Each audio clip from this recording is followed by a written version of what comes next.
फिर वह सूर्य तथा सभापति क्या करता है, इस विषय का उपदेश अगले मंत्र में किया है। भावार्थ, इस मंत्र में उपमा अलंकार है। जैसे सूर्य अपनी किरणों से अंतरिक्ष में रहने वाले मेघ को भूमि पर गिराकर जगत को जिलाता है, वैसे ही सेनापति किला, पर्वत आदि में रहने वाले शत्रुओं को भी पृथ्वी में गिरा के प्रजा को निरंतर सुखी करता है। फिर वह कैसा है, इस विषय का उपदेश अगले मंत्र में किया है। भावार्थ, इस मंत्र में उपमा अलंकार है। जैसे बैल वीर्य को बढ़ा बलवान हो सुखी होता है, वैसे सेनापति दूध आदि पीकर बलवान होवे, और जैसे सूर्य रस को पी अच्छे प्रकार बरसता है, वैसे शत्रुओं के बल को खींच अपना बल बढ़ा के प्रजा में सुखों की वृष्टि करे। फिर वह किस प्रकार का है, इस विषय का उपदेश अगले मंत्र में किया है। भावार्थ, इस मंत्र में उपमा अलंकार है। जैसे कोई राजपुरुष अपने वैरियों के बल और छल का निवारण कर और उनको जीत के अपने राज्य में सुख और न्याय का प्रकाश करता है, वैसे ही सूर्य भी मेघ की घटाओं की घनता और प्रकाश के ढांपने वाले मेघ को निवारण कर अपनी किरणों को फैला मेघ को छिन्न भिन्न और अंधकार को दूर कर अपनी दीप्ति को प्रसिद्ध करता है। फिर वह सूर्य उस मेघ को कैसा करता है, इस विषय का उपदेश अगले मंत्र में किया है। भावार्थ, इस मंत्र में वाचक् लुप्तोपमा और उपमा अलंकार है। जैसे कोई अति तीक्ष्ण तलवार आदि शस्त्रों से शत्रुओं के शरीर को छेदन कर भूमि में गिरा देता और वह मरा हुआ शत्रु पृथ्वी पर सो जाता है, वैसे ही वह सूर्य और बिजली मेघ के अंगों को छेदन कर भूमि में गिरा देती और वह भूमि में गिरा हुआ सोते के समान दीख पड़ता है। फिर वे कैसे युद्ध करते हैं, इस विषय का उपदेश अगले मंत्र में किया है। भावार्थ, इस मंत्र में उपमा अलंकार है। जैसे मेघ संसार के प्रकाश के लिए सूर्य के वर्तमान प्रकाश को अकस्मात पृथ्वी से उठा और रोककर उसके साथ युद्ध करते हुए समान वर्तता है, तो भी वह मेघ सूर्य के सामर्थ्य का पार नहीं पाता। जब यह सूर्य मेघ को मारकर भूमि में गिरा देता है, तब उसके शरीर के अवयवों से निकले हुए जलों से नदी पूर्ण होकर समुद्र में जा मिलती है।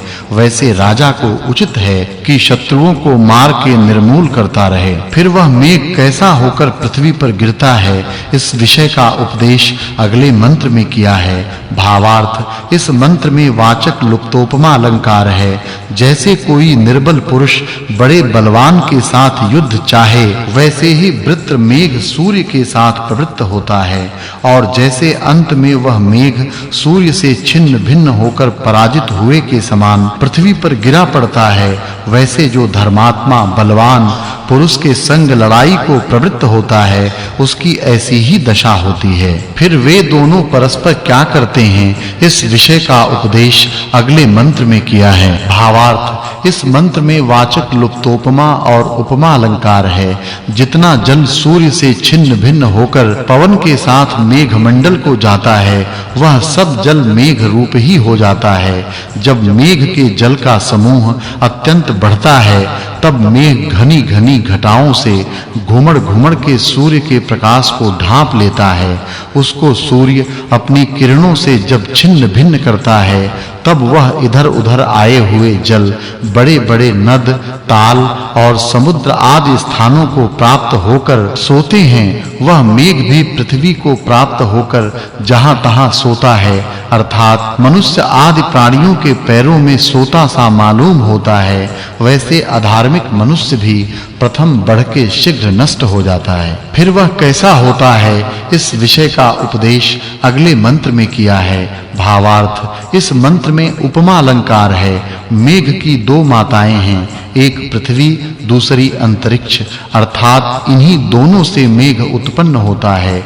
जैसे कोई गाय अपने बछड़े के साथ रहती है, वैसे ही जब जल का समूह मेघ अंतरिक्ष में जाकर ठहरता है, तब उसकी माता अंतरिक्ष अपने पुत्र मेघ के साथ, और जब वह वर्षा से भूमि को आता है तब भूमि उस अपने पुत्र मेघ के साथ सोती सी दिखती है। इस मेघ को उत्पन्न करने वाला सूर्य है, इसलिए वह पिता के स्थान में समझा जाता है। उस सूर्य की भूमि व अंतरिक्ष दो स्त्री के समान हैं। वह पदार्थों से जल को वायु के द्वारा खींचकर जब अंतरिक्ष में फेंकता है तब वह पुत्र मेघ प्रमत्त के सदृश बढ़कर उठता और सूर्य के प्रकाश को ढक लेता है। तब सूर्य उसको मारकर भूमि में गिरा देता है, अर्थात भूमि में वीर्य छोड़ने के समान जल पहुंचता है। इस प्रकार यह मेघ कभी ऊपर कभी नीचे होता है। वैसे ही राजपुरुषों को उचित है कि कंटक रूप शत्रुओं को इधर-उधर निर्जीव करके प्रजा का पालन करें। फिर उस मेघ का शरीर कैसा और कहां स्थित होता है,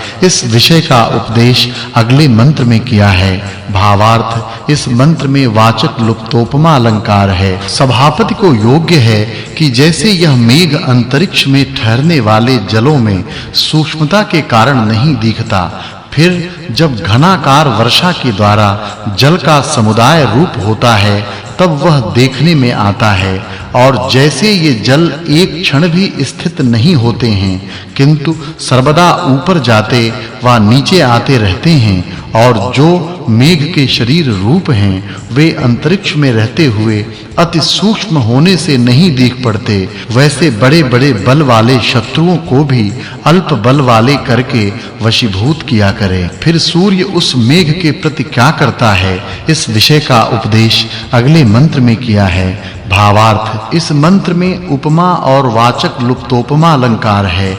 जैसे गोपाल अपनी गौओं को अपने अनुकूल स्थानों में रोक रखता और फिर उस स्थान का दरवाजा खोल के निकाल देता है, और जैसे मेघ अपने मंडल में जलों का द्वार रोक के उन जलों को वश में रखता है, वैसे सूर्य उस मेघ को ताड़ना देता और जल की रुकावट को तोड़ के अच्छे प्रकार उसे बरसाता है। वैसे ही राजपुरुषों को चाहिए कि शत्रुओं को रोककर प्रजा का यथा योग्य पालन किया करें। फिर वे दोनों परस्पर क्या करते हैं, इस विषय का उपदेश अगले मंत्र में किया है। भावार्थ, इस मंत्र में उपमा अलंकार है। जैसे यह मेघ सूर्य के प्रकाश को ढांप देता है, तब सूर्य अपनी किरणों से उसको छिन्न-भिन्न कर भूमि में जल को वर्षाता है।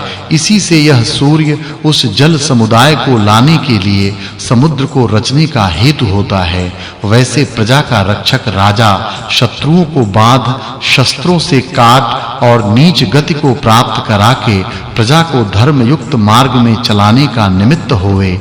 इन दोनों के इस युद्ध में किसका विजय होता है, इस विषय का उपदेश अगले मंत्र में किया है। भावार्थ, इस मंत्र में वाचक् लुप्तोपमा अलंकार है। राजपुरुषों को योग्य है कि जैसे वृत्र अर्थात मेघ के जितने बिजली आदि युद्ध के साधन हैं, वे सब सूर्य के आगे क्षुद्र अर्थात सब प्रकार निर्बल और थोड़े हैं, और सूर्य के युद्ध साधन उसकी अपेक्षा से बड़े-बड़े हैं। इसी से सर्वदा सूर्य ही का विजय और मेघ का पराजय होता रहता है। वैसे ही धर्म से शत्रुओं को जीते। फिर उन दोनों में परस्पर क्या होता है, इस विषय का उपदेश अगले मंत्र में किया है। भावार्थ, इस मंत्र में उपमा अलंकार है।